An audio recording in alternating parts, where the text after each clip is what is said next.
Thank you everyone for being here, and thank you to Doris for giving us such an interesting assignment. Whether users understood the platform and the aspects in it, any barriers or concerns around the usage.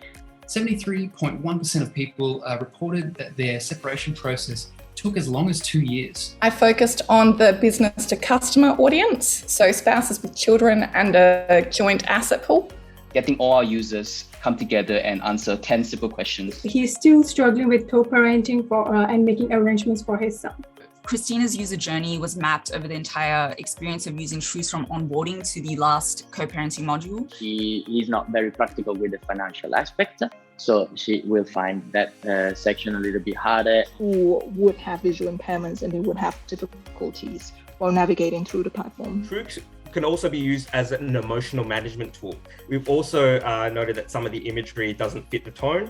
Then we've got ones that require a little bit more implementation and ones that also require a little bit more long-term strategy. Great job, guys. Thank you. Thank you, everyone. Great job. Thank you.